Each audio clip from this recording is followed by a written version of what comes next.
رات کا پچھلا پہر تھا۔ گاؤں کے کنارے ایک پرانا مزار، جس کے آس پاس اب کوئی نہیں جاتا تھا۔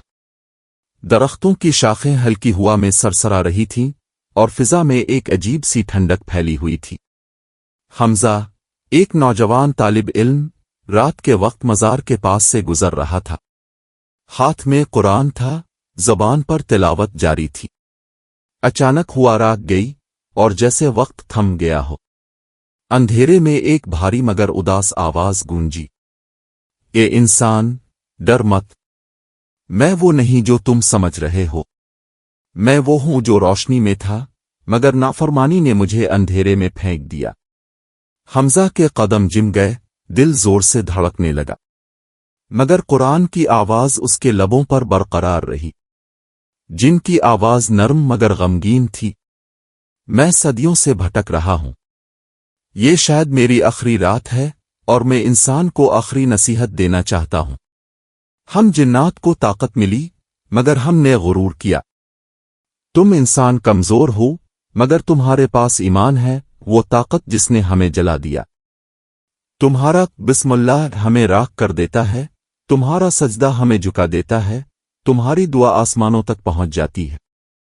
ہوا میں ہلکی سی چمک اٹھی اور مزار کے پاس دھواں سا گھومنے لگا۔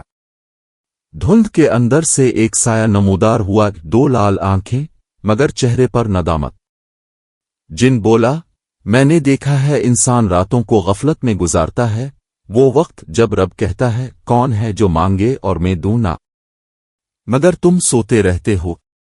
ہم دیکھتے ہیں مگر دعا نہیں کر سکتے۔ جن کی آواز مدھم ہونے لگی، قرآن تمہارے گھروں میں بند ہے، مگر یہی کتاب روشنی کا دروازہ ہے، اسے کھولو تاکہ تم اندھیروں سے بچ جا۔ ہوا میں لرزش سی دوڑی اور وہ سایہ دھیرے دھیرے غائب ہونے لگا۔ جانے سے پہلے اس نے کہا، میں نافرمانی سے جلا، تم ایمان سے بچ جانا۔ یاد رکھنا، ایمان کی روشنی اندھیروں کو ہرا دیتی ہے۔ فجر کی اذان کی پہلی صدا فضا میں گونجی۔ حمزہ نے قرآن سینے سے لگا لیا۔ مزار کے اوپر سے ایک ہلکی سی روشنی آتر جیسے جن کی آخری نصیحت آسمان کی طرف لوٹ گئی ہو۔